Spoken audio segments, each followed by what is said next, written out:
ایران پر امریکی اور اسرائیلی حملے جاری، سینئر سیکیورٹی عہدیدار علی راجارانی شہید۔ اسرائیلی وزیر دفاع نے علی راجارانی کی شہادت کا دعویٰ کیا ہے۔ اسرائیلی میڈیا کا کہنا ہے کہ بسیج فورس کے سربراہ غلام رضا سلیمانی بھی اسرائیلی فوج کے حملے میں شہید ہو گئے۔ ایران کا تصدیق سے گریز۔ عرب میڈیا کے مطابق تہران کے مشرقی علاقوں میں دھماکوں کی آوازیں سنی گئیں۔ امریکی اور اسرائیلی طیاروں کی صبح کرمان کے شہر سرجان پر بمباری، کرج، شہریار اور شیراز کے علاقوں میں بھی فضائی حملوں کی اطلاعات۔ ایرانی پاسداران انقلاب کے مطابق عراق میں 9 مولود بچہ، 2 سالہ بہن، والدہ اور دادی شہید ہو گئیں۔ ایران میں 10 مشتبہ افراد گرفتار۔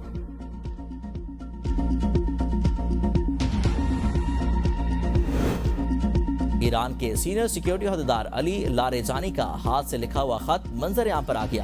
علی لاریجانی نے خط میں لکھا کہ اسلامی جمہوریہ ایران کی بحریہ کے بہادر جوانوں کی نماز جنازہ کے موقع پر ان کی یاد ہمیشہ ایرانی قوم کے دلوں میں زندہ رہے گی، اور یہ شہادتیں اسلامی جمہوریہ ایران کی فوج کی بنیادوں کو آئندہ کئی برسوں تک مسلح افواج کے ڈھانچے میں مضبوط بنائیں گے۔ میں اللہ تعالیٰ سے ان شہداء کے بلند درجات کی دعا کرتا ہوں۔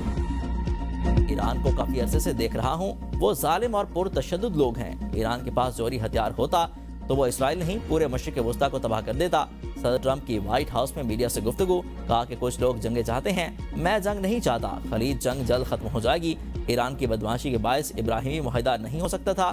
ایران نے 3 ہفتوں میں انہوں نے 32,000 مظاہرین کو قتل کیا۔ ہم نے ایران مکمل طور پر تباہ کر دیا۔ ایران کے پاس اب بحریہ ہے، نہ فضائیہ، کوئی اینٹی ایئر کرافٹ ہتھیار بھی نہیں ہے۔ ایران کی قیادت ختم ہو چکی ہے۔ میرے خیال میں ایران کا نیا سپریم لیڈر بھی زندہ نہیں رہا۔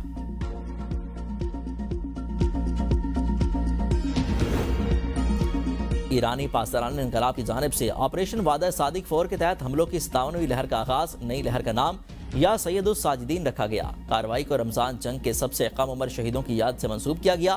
ایرانی حملے میں فلسطین کے زیر قبضہ علاقوں میں اہم اہداف نشانہ بنائے گئے۔ ایرانی میزائلوں نے اسرائیل میں تباہی مچا دی، متعدد مقامات پر آگ بھڑک اٹھی، تل ابیب میں کئی عمارتیں اور گاڑیاں تباہ ہو گئیں، درجنوں افراد زخمی، بیت الشمشیس میں بھی میزائل داغے گئے۔ اسرائیل میں ہلاک فوجیوں اور شہادتوں کی تعداد 15 ہو گئی۔ دوحہ میں بھی دھماکوں کی اطلاعات۔ الجزیرہ کے مطابق قطر کے دارالحکومت دوحہ میں زوردار دھماکوں کی آوازیں سنی گئیں۔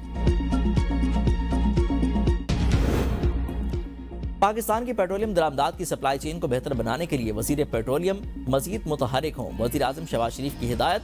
کفایت چاری اقدامات بارے جائزہ اجلاس سے خطاب میں کہا کہ حالات کی بہتری تک تمام متعلقہ ادارے ہنگامی اقدامات کے لیے تیار رہیں۔ وزیر اعظم کو اجلاس میں کفایت چاری اور بچت کے اقدامات پر عمل درآمد کی پیش رفت سے متعلق آگاہ کیا گیا۔ ملک میں پیٹرولیم مصنوعات کی ضروریات کے مطابق مناسب ذخیرہ موجود ہے۔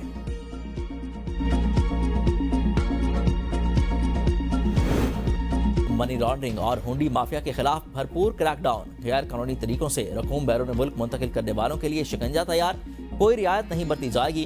محسن نقوی اور محمد اورنگزیب کی زیر صدارت خصوصی اجلاس میں کہا گیا کہ رقوم صرف بینکنگ اور قانونی چینلز کے ذریعے ہی بیرون ملک بھجوائی جا سکیں گی۔ بیرون ملک رقوم بھجوانے کے پورے میکانزم کو شفاف اور فول پروف بنایا جائے گا۔ بڑے منی لانڈرز پر مضبوط ہاتھ ڈالا جائے گا۔ ہنڈی کا کاروبار کسی بھی صورت برداشت نہیں کیا جائے گا۔ گورنر اسٹیٹ بینک نے بینکنگ چینل سے رقوم کی ترسیل کے نظام پر تفصیلی بریفنگ دی۔ سائبر خطرات سے نمٹنے کے لیے ہیکرز کی تفصیلی پروفائلنگ کا عمل مکمل۔ نیشنل سرٹ نے 120 سے زائد ہیکرز گروپس کی نشاندہی کر لی ہے۔ ہیکرز حساس سرکاری اور دفاعی نیٹ ورکس کو نشانہ بنانے کی کوشش کر رہے تھے۔ پروفائلنگ سے ہیکرز کی حکمت عملی اور طریقہ کار جاننے سے بروقت کارروائی ممکن ہوگی۔ انٹیلیجنس شیئرنگ اور مسلسل مانیٹرنگ سائبر جنگ کے خطرات سے نمٹنے کے لیے ضروری ہے۔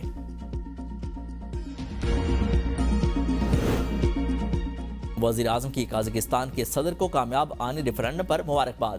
وزیر اعظم شہباز شریف نے قازق صدر قاسم جومارت کو ٹیلی فون پر مبارکباد دی، کہا کہ نئے آئین کے لیے زبردست ٹرن آؤٹ اور حمایت قازقستان کے عوام کے صدر توقائف کی دور اندیش قیادت اور اصلاحاتی ایجنڈے پر اعتماد کی عکاسی کرتی ہے۔ یہ اصلاحات قازقستان میں نظم و نسق، ادارہ جاتی استحکام اور قومی ترقی کو مزید مستحکم کریں گے۔ وزیر اعظم نے صدر کو یقین دلایا کہ پاکستان قازق دورے کے دوران کیے گئے فیصلوں پر ترجیحی بنیادوں پر عمل درآمد یقینی بنا رہا ہے۔ کابل میں عبید اسپتال کو نشانہ بنانے کے بارے میں طالبان کا جھوٹا پروپیگنڈا بے نقاب۔ وزارت اطلاعات نے حقائق سامنے رکھ دیے۔ اعلامیہ میں کہا گیا ہے کہ کیمپ فینکس ملٹری زون ماضی میں نیٹو کے زیر استعمال رہا۔ نشانہ بننے والا کمپاؤنڈ ملٹری زون کے وسط میں واقع تھا۔ کمپاؤنڈ چاروں اطراف سے ملٹری تنصیبات میں گھرا ہوا تھا۔ اعلامیہ میں دعووں کے برعکس عمارت کی نوعیت ملٹری قرار، منشیات کے عادی افراد کو حساس ملٹری زون میں رکھنے پر سوالات۔ دفاعی ماہرین کا کہنا ہے کہ شہریوں کو ملٹری کمپاؤنڈ میں رکھنا خطرناک اقدام ہے۔ جنگی حالات میں ایسا عمل انسانی جانوں کو خطرے میں ڈالنے کے مترادف ہے۔ افغان سرکاری اکاؤنٹ نے متعلقہ پوسٹ اور ویڈیو ڈیلیٹ کر دی۔ مبینہ ڈرگ ریہیب سینٹر پر حملے کا دعویٰ واپس لے لیا۔ ابتدائی دعوے پر مبنی پوسٹ حذف کر دی گئی۔ سوالات مزید بڑھ گئے، کیا یہ ویڈیو مصنوعی ذہانت یعنی اے آئی یا من گھڑت تھی؟ متعدد فیکٹ چیکس کے بعد افغان موقف کمزور پڑ گیا۔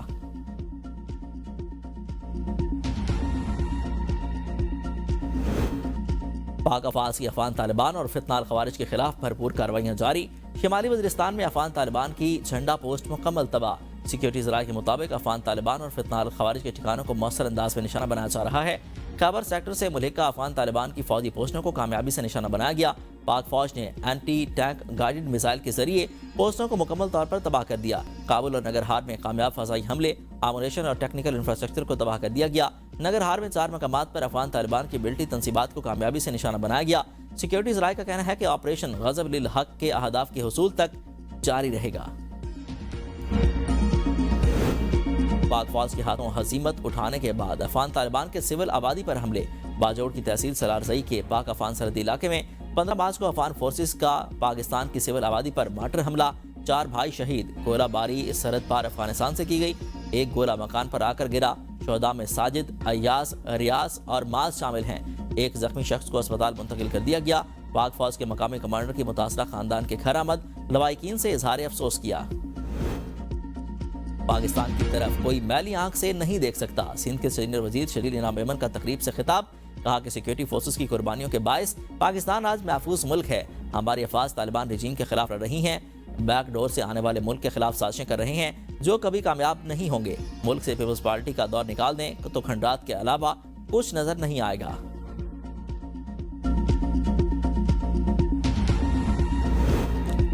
مریم نواز ایک شفیق ماں کی طرح پنجاب کے لوگوں کی خدمت کر رہی ہیں۔ رمضان میں اربوں روپے کی امداد لاکھوں شہریوں کی دہلیز تک پہنچائی جا چکی ہے۔ وزیر اطلاعات پنجاب اسما بخاری کا بیان، کہا کہ مریم نواز وعدے نہیں کرتی، عملی اقدامات کرتی ہیں اور ان کے نتائج بھی آتے ہیں۔ پنجاب میں جھوٹے وعدے اور سیاسی شعبدہبازی کرنے والوں کا وقت گزر گیا۔ پہلے حکومتیں سالوں بعد منصوبہ مکمل کیا کرتی تھیں، اب پنجاب میں ہر مہینے منصوبے مکمل ہو رہے ہیں۔ 2 سال میں مریم نواز نے 100 سے زائد منصوبے شروع کر کے ریکارڈ قائم کیے۔ مریم نواز کے خلاف جھوٹے پروپیگنڈے کرنے والوں کو ہمیشہ کی طرح منہ کی کھانا پڑ رہی ہے۔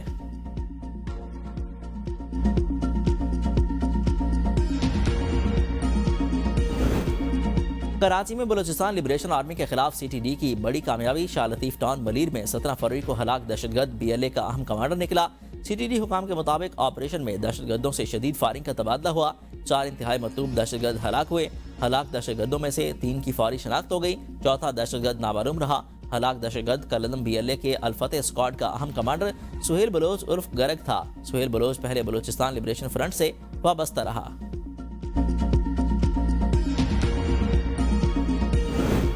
پاکستان زرعی تحقیقاتی کونسل کی تنظیم 9 کی اصولی منظوری، جامع پلان تیار کرنے کا حکم۔ وزیر اعظم کی زیر صدارت اجلاس میں APRC کو زرعی تحقیق سے ہم آہنگ اور فعال ادارہ بنانے کے حوالے سے تفصیلی بریفنگ دی گئی۔ وزیر اعظم نے کہا کہ زرعی تحقیق کا ملکی زراعت اور غذائی تحفظ کے شعبے کی فروغ میں کلیدی کردار ہے۔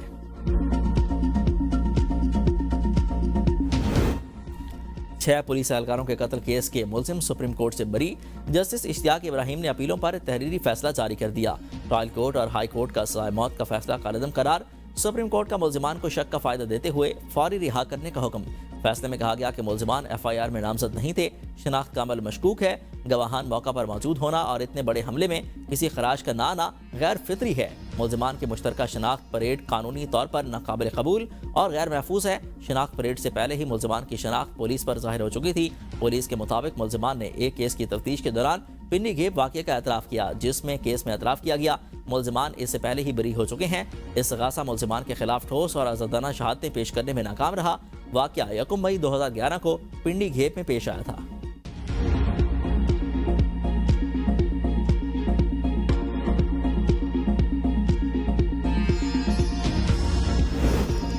امیرپور خاص تعلیمی بورڈ میں کرپشن سکینڈل سکین رخ اختیار کر گیا۔ 3 سال کے دوران رشوت لے کر میٹرک اور انٹر کے 35,000 طلباء کے نتائج تبدیل کیے جانے کا انکشاف۔ افغان شہریوں کو بھی میٹرک سرٹیفکیٹ جاری کیے جانے کا انکشاف۔ گرفتار ملزم incharge IT branch Azam Khan نے اعترافی بیان میں سب بتا دیا۔ 2 افراد زیر حراست۔ اینٹی کرپشن حکام نے تحقیقات کا دائرہ کار وسیع کر دیا۔ سابق کنٹرولر انور علیم سمیت 10 سے زائد ملازمین کو نوٹس